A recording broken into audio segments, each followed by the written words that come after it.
Welcome, everybody. Welcome to Popcorn Punchups, the only podcast in it for all your movie news, movie reviews, and two nerds go at it debating which movies are better. I'm all about action and good movies. Lawson's all about the art house film festivals, and I'm on the forums. That's what he's all about. Your film was also released at film festivals this week. Yeah, but I picked mine based on the actors, or actresses, I should say. Yeah, which is probably my biggest problem with the movie. We'll get there. But yes, you funny. did. So, Anna de Armas and Sydney Sweeney for you, like, Jesus. Both in one movie as well. There it is. I was like, that's an easy in. pick. Easy pick. Yeah, so. But yeah, what's been happening, broski? What have we been doing? I don't know, lots of design stuff. I'm still working on this haunted hotel show that is taking up a lot of my time. But it's been fun. Yeah, right. That's cool. Yeah. You? I like it. Just making videos, cruising, finishing up all the sport. So yeah, and then trying to make sure that I've got a pick for the week because we've been a bit slacking on the old Thursday. We're like, what are we watching? Well, there hasn't been much out that I'm really that interested in, or like the things that I am interested in. I haven't got like access to, or haven't gone to the movies to go and watch. So I want to see Caught Stealing. Yeah, Caught Stealing looks cool. That's Matt Smith and also Austin Butler, who played Elvis, and he did another role which I was really impressed with him. What was that? I can't remember exactly what it was. I haven't seen him in heaps. I mean, yes, I've seen him in some things, but not heaps of heaps. I've seen him in Once Upon a Time in Hollywood. Oh, yeah. He is in Dune Part 2. He's also in Eddington. Yes, which we were going to watch, but I can't be fucked watching a movie that long at the moment. Yeah. I think it was Elvis, had to be Elvis. I was quite impressed with him. Yeah. But yeah, he's up and coming massively because he's got 7 films that are in pre-production or post-production. So he's a busy boy. He's pumping it. It's good.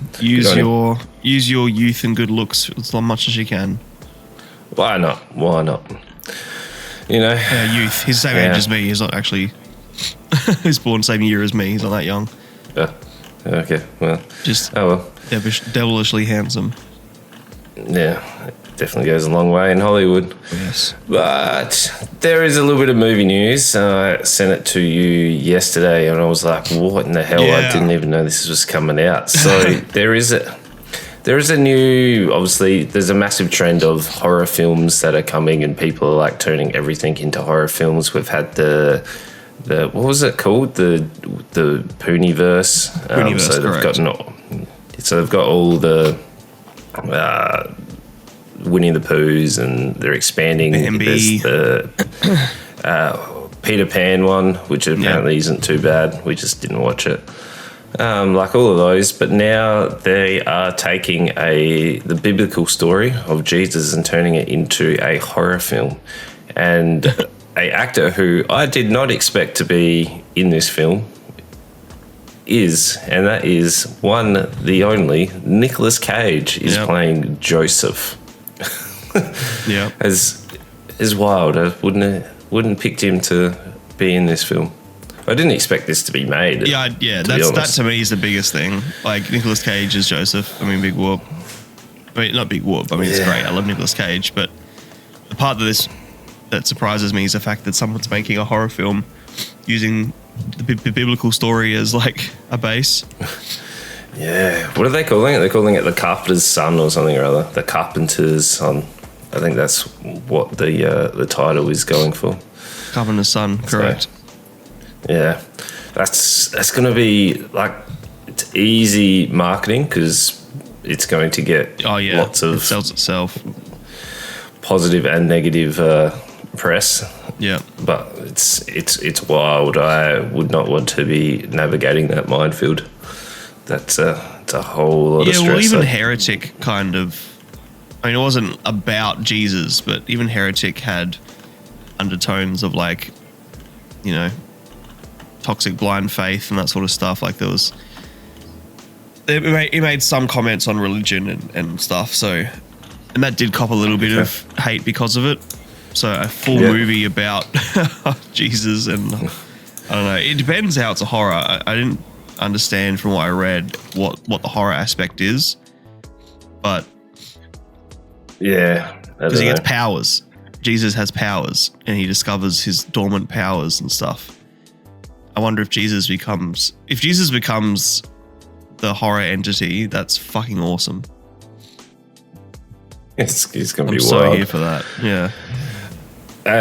Speaking of horror trends, there is I feel like it's definitely going into the horror realm, but it is Jordan Peele's new one, which I'm super excited for. It's called Him, which is releasing on September 25th. So it's definitely going to be either your pick or my pick, I'm sure.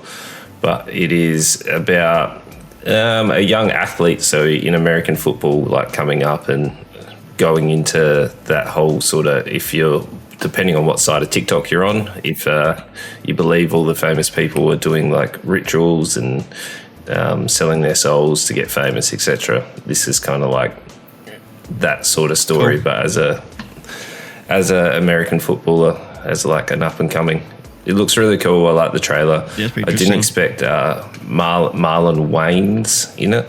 All right. I wasn't expecting him, but he's in it. So. But yeah, it looks cool. It reminds me. Did you ever watch Last Chance U? I did. I watched the first season of that actually.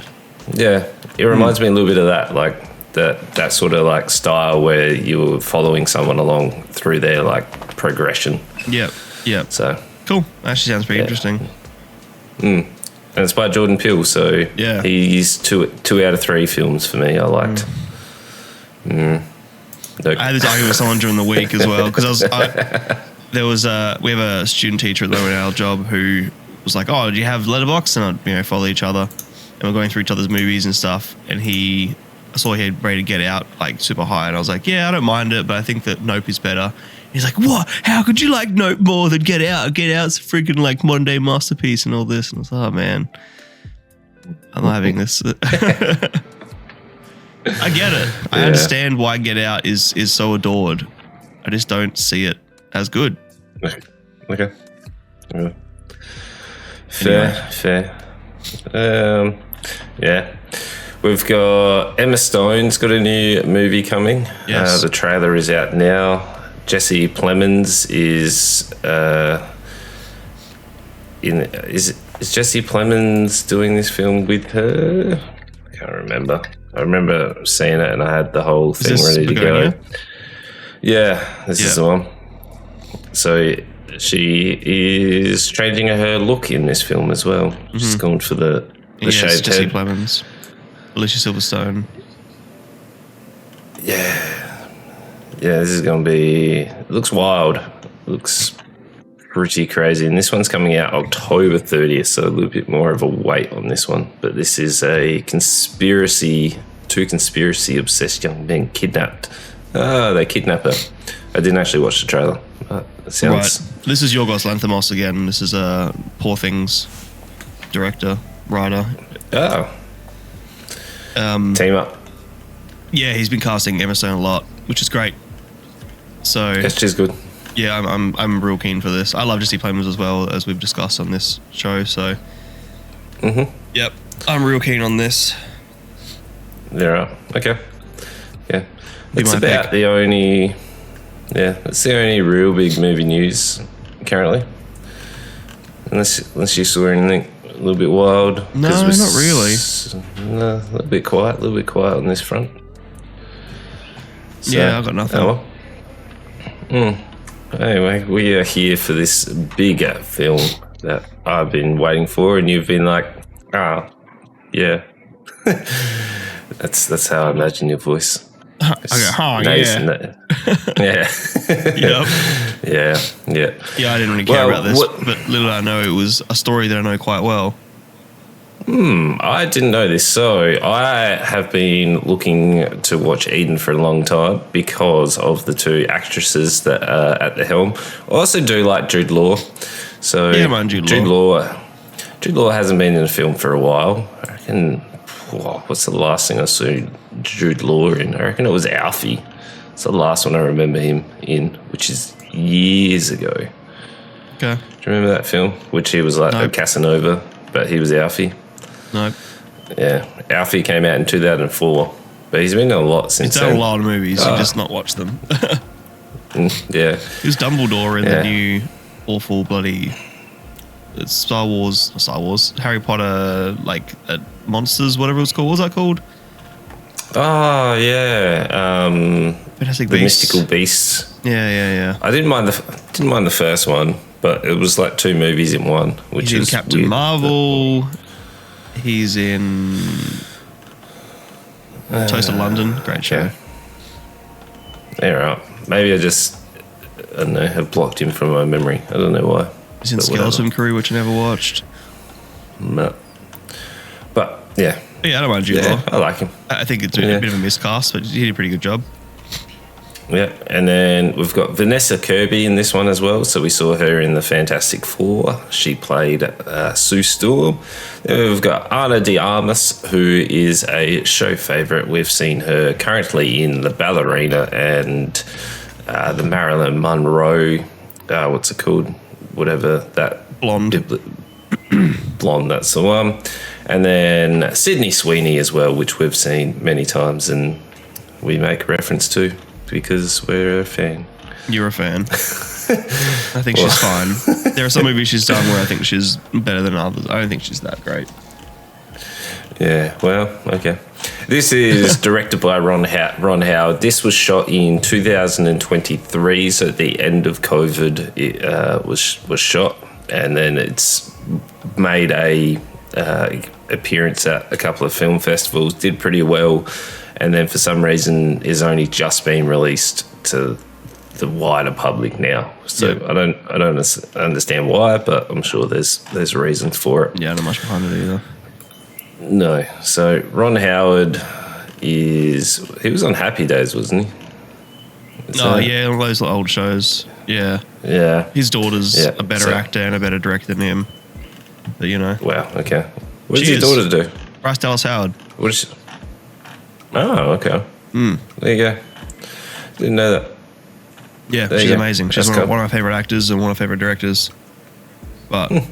And he did fine. Oh, this is, I think, honestly, the direction's probably some of the worst parts of this. Yeah. But yeah, he's done a lot of movies, but I don't think anything that's like great. Okay, fair.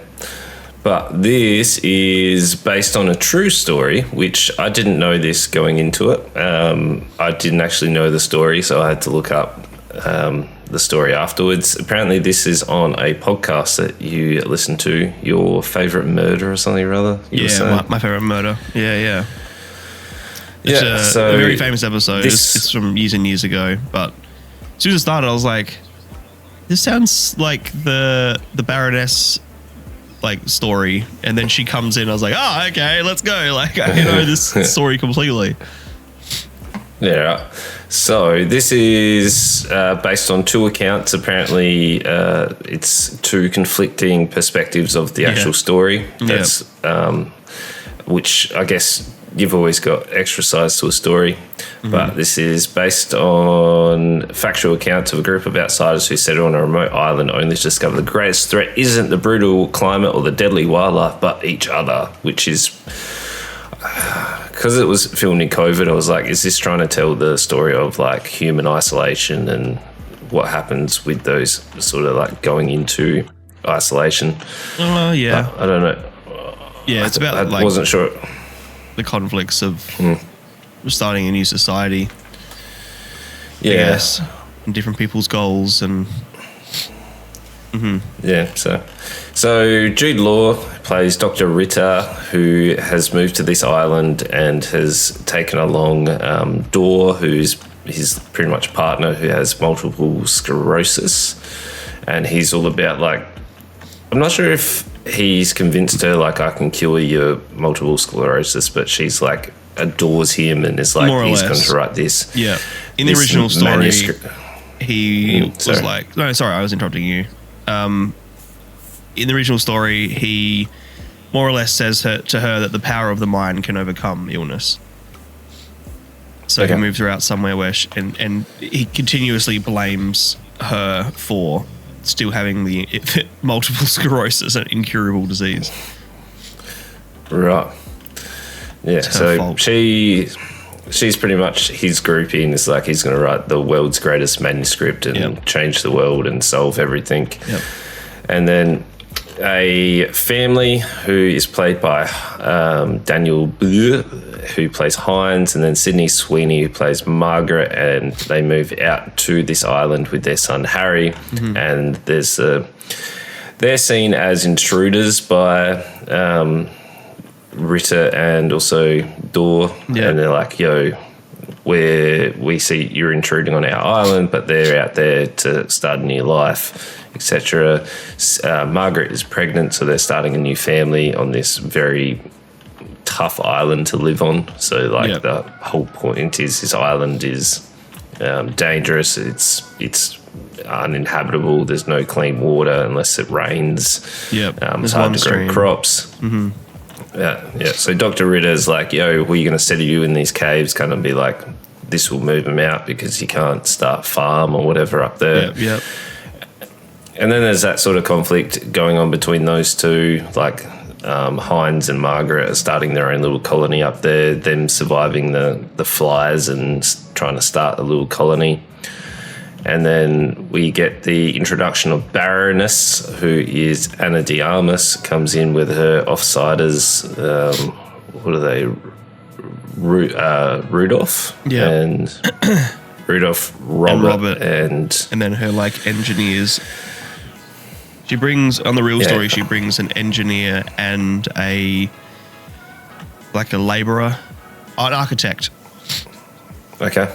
Yeah, because she's starting a hotel, or has permission to build a hotel.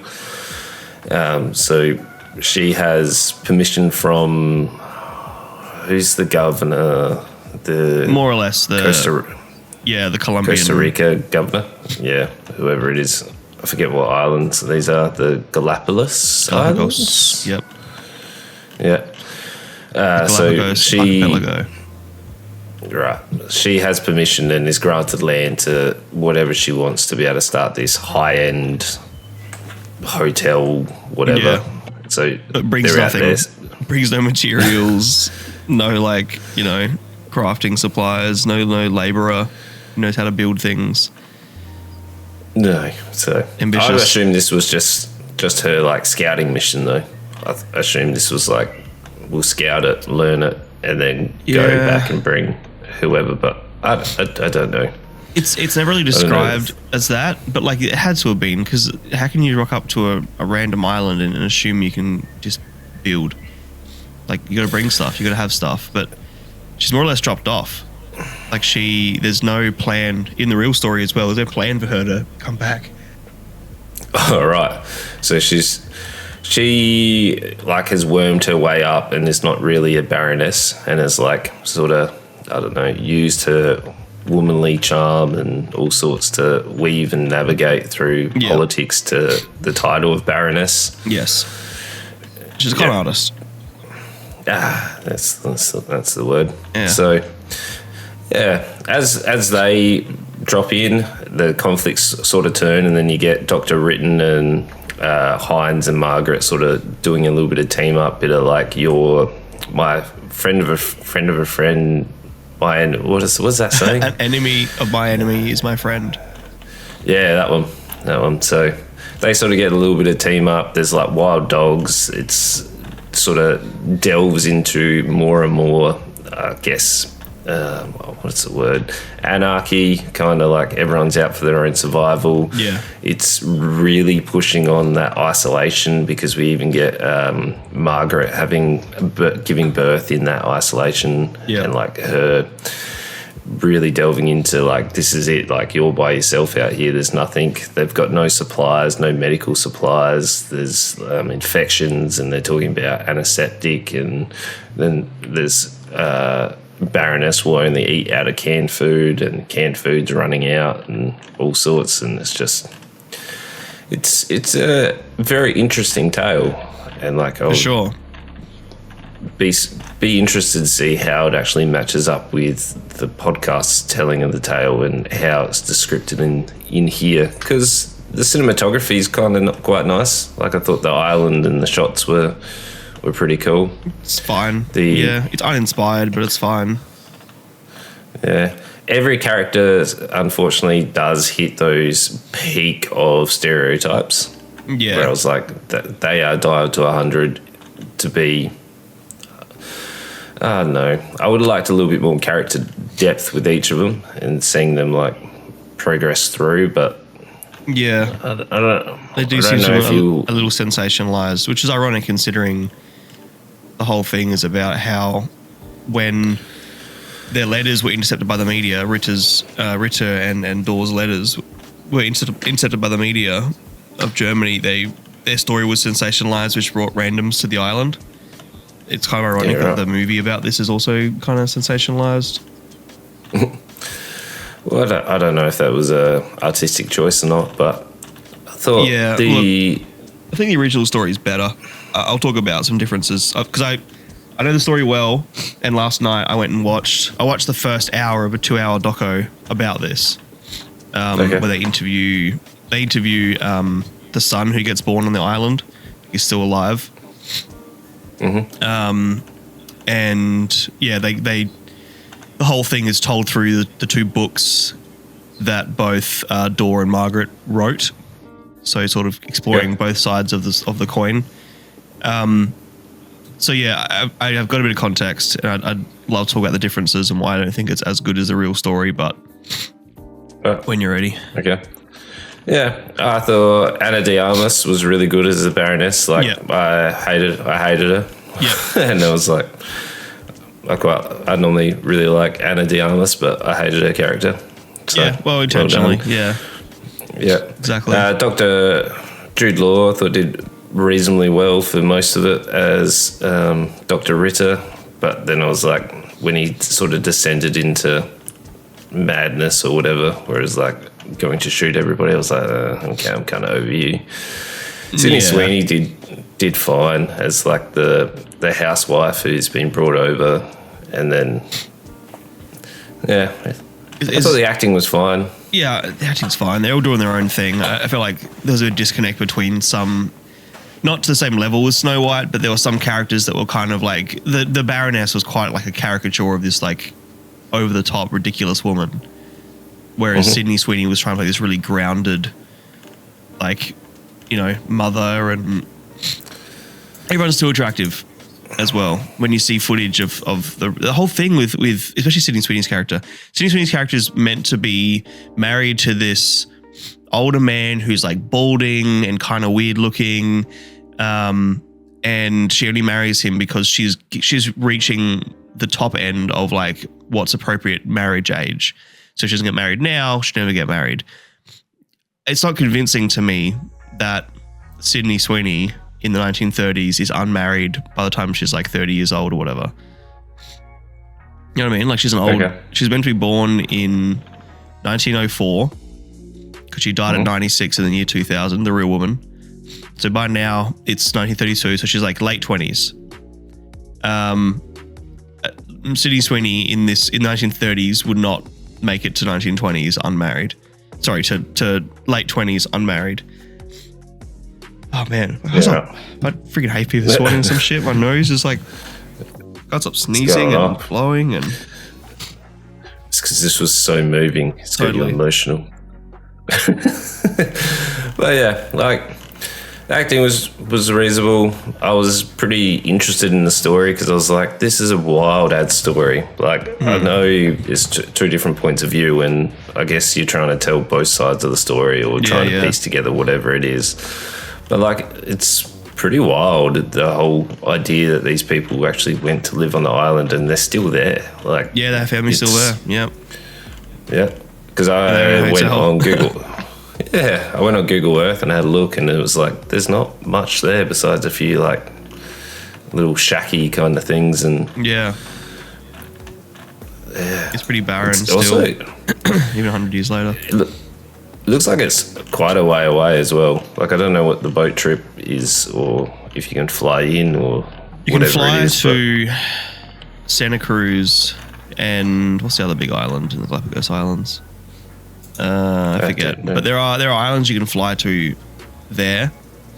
I think that it's one of those like it's like when you go to the Philippines. There's like main islands that everyone goes to and visits, and then there's a bunch of little random islands that people visit but way less often, sort of thing. Yeah, that's kind of crazy. So some differences that I don't like. Right, I don't like the way, because in the real story, it's never actually known what happens to the Baroness. She, like in this, she writes a letter, or people find a letter saying that she saw a boat, and her and Robert left. They got on a boat and they left, and they never came back. And I like that mystery more than the answer we get in the movie here is that Dr. Ritter and Hines went and killed her, because she was the devil. Yep. I like that less than the actual mystery, because part of the whole island thing is that it's a fucking mystery, and that they died when Rudolph escaped. He got on a ship, like a random passerby ship, and paid him to take him away. And the ship was like, it's Friday the 13th. I won't sail on Friday the 13th. And he says, well, I can pay you. And he's like, ups the price. And then their bodies are found mummified because they got so dehydrated and had no water on the open seas that they died. Oh, really? So there's a mystery there I thought as they were well. never found. Their bodies wash up. I'm talking about Rudolph and the fisherman, not the Baroness and Robert. Okay. They were never found in real life. And there's no explanation of who. In neither book do they mention what actually happened. I didn't like that because in the real story, before they moved there, Dr. Ritter removed his teeth and the teeth of Dor. And both Dr. Ritter and Dor shared the same set of metal dentures. And they'd like pass them back and forth to eat. What? Yeah. That's insane. Isn't that a crazy part of the story? But they don't tell that story here. Instead, they tell the story of when Dr. Ritter is descending into madness, he pulls out Dor's teeth, which I think is it changes the perspective a bit. Because by then, Dor, and reading her book, not reading her book, but, in the documentary when they literally read her words out, she adores, no pun intended, this man. Like she saw him as like a god initially, almost like a cult leader. And they were vegetarians, and it was in the real story, they had pigs that were sick. The pigs died. They fed the pigs to the chickens. The chickens died. And then she fed the chickens to herself and Ritter. Soon after, they had to start eating meat again, supposedly. Not like in this version, they make it sound like they're eating meat for quite a while. So my genuine thought of the original story is that it was an accident. She didn't mean to kill him.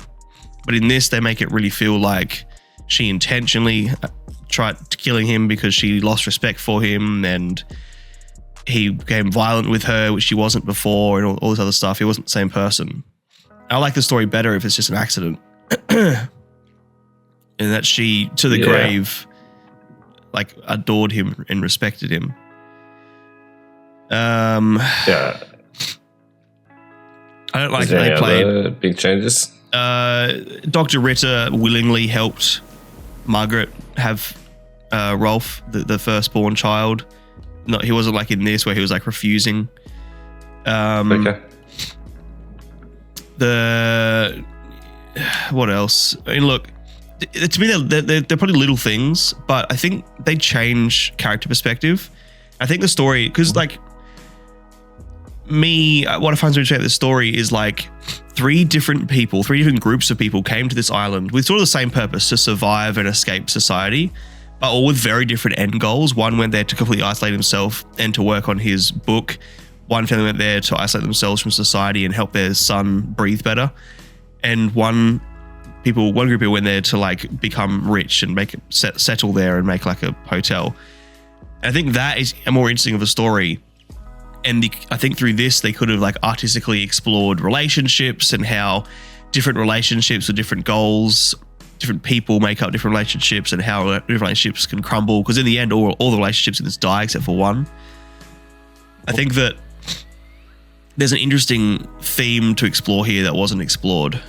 I think, if I'd known this was about Eden, about the Baroness story prior, I would have been excited for this, because I was like, holy shit, they're making a movie out of this story. But I feel like this is a letdown for what the real story is. They didn't feel my Baroness in my head was very different to this Baroness. My Dr. Ritter in my head is very different to this Dr. Ritter. Everyone's too attractive as well. Anyway, a bit of ramble there, but yeah, I have opinions based on what I like about the original story, and I think that this sort of misses the mark a little bit. Yeah, so what would you give it then? 2.5, 3. I enjoyed it. Don't get me wrong. I just, knowing the source material, I would recommend go listening to a podcast or watch the original 2-hour doco. I think the real story is more captivating than the story they told in this version. So it's hard to recommend for me. I think a 2.5. You reckon it's similar to, what was that one we watched, that Netflix one, Apple Cider Vinegar, where the real story is more interesting than the actual portrayal of it? Yeah, I think so. And while this will probably bring attention to the original story, it's still not as interesting, in my opinion. Yeah, fair. Yeah, I'm at a 3. I enjoyed it. Yeah. I didn't know about the story, and then I went and looked up the story, so I thought it did a reasonable job. So, yeah, that's fair. I think a 3's. If someone said this is a 4, that's where I'm gonna start arguing with you. But I think 3, 3.5. I wouldn't argue anyone who said it was that sort of rating. Yeah, 3. Sold 3. On a 3. Cool. All right. Lawson pick. Ballad of Wallis Island.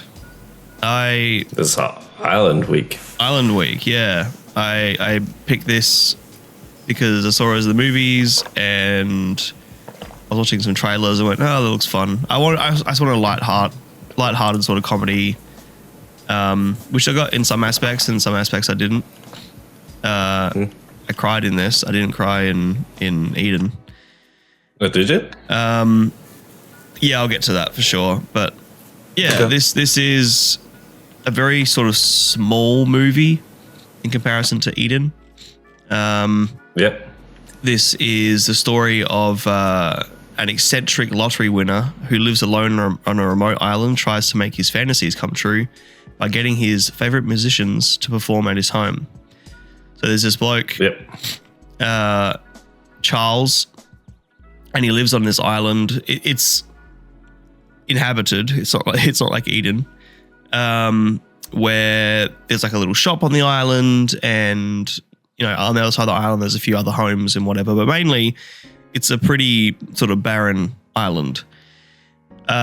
He has won the lottery twice. The first time he won the lottery, he spent it all with his partner. They traveled the world. They saw everything. And then he won the lottery again, and he settled down and was able to retire on it. Which it was funny. I like that little then I won it again. It's kind of nonsense at times, but it's pretty entertaining. So he lives on this island. He lives alone. His wife's no longer with him, who we find out more information on later. And he invites his favorite, well, he and his wife's favorite musician, Herb Maguire, who's like a folk artist, and Herb's ex-musical partner, but also ex-girlfriend, Nell, and Nell's partner, Michael. And his plan is to pay them, one gets $500,000, one gets $200,000, to come play a concert just for him. And this duo haven't performed together in years. So they come to the island.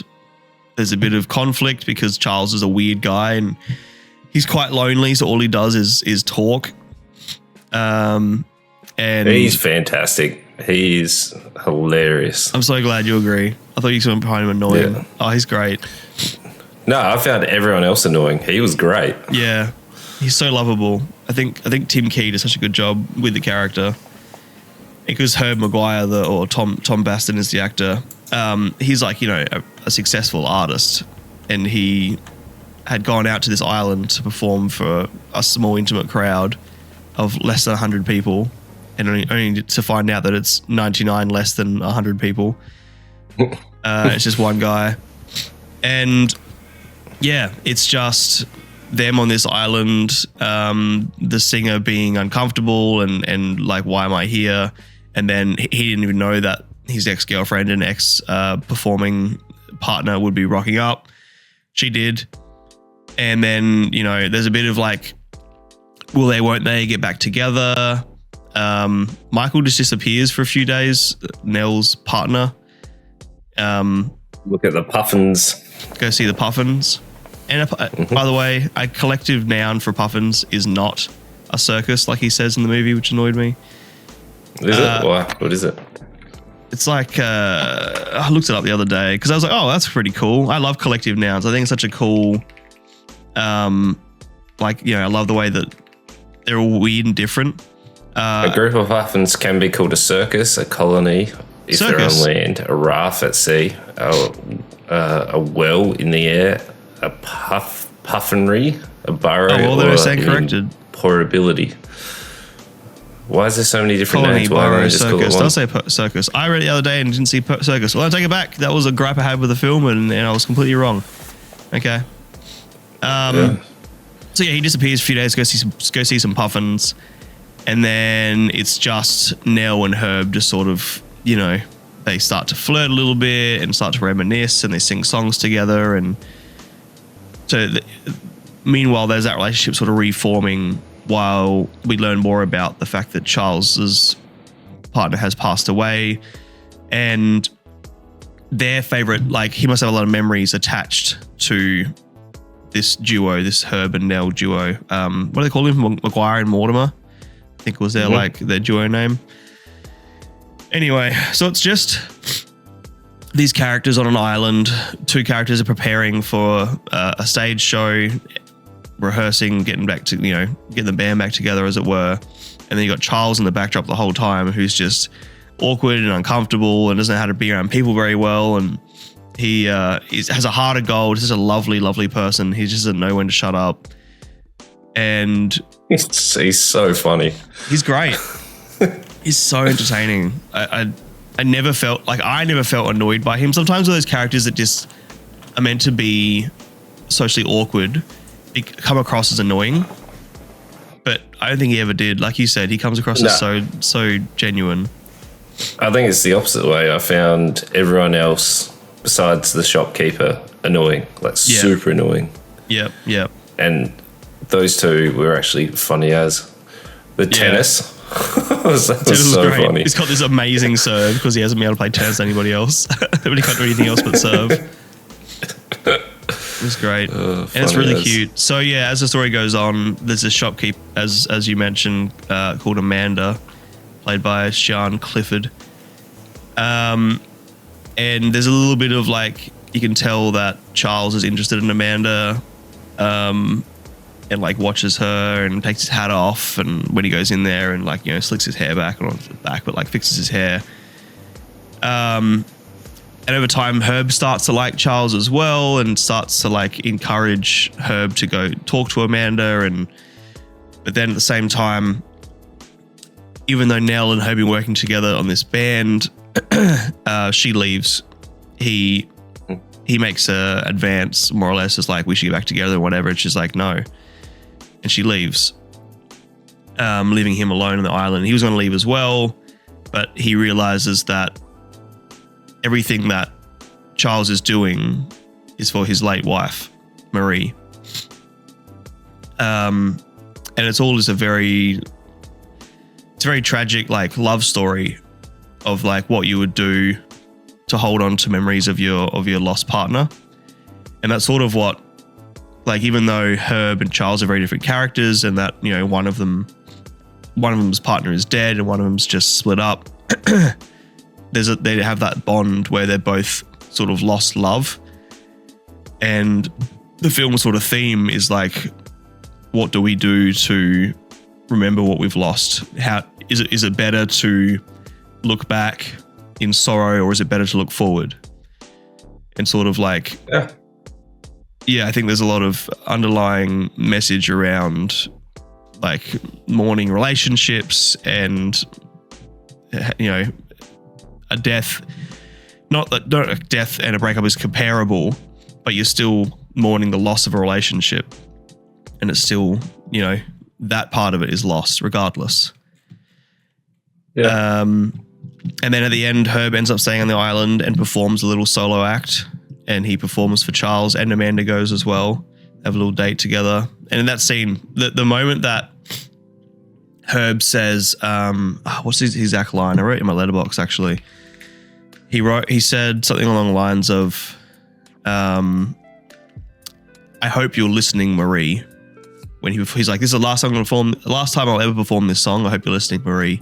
That's when I cried watching Charles get teary-eyed thinking of his wife while they listen to her favorite song. And yeah, I think it's beautiful. Yeah. It's such a refreshing movie, and not just like over the top silly comedy. It's really grounded and cute.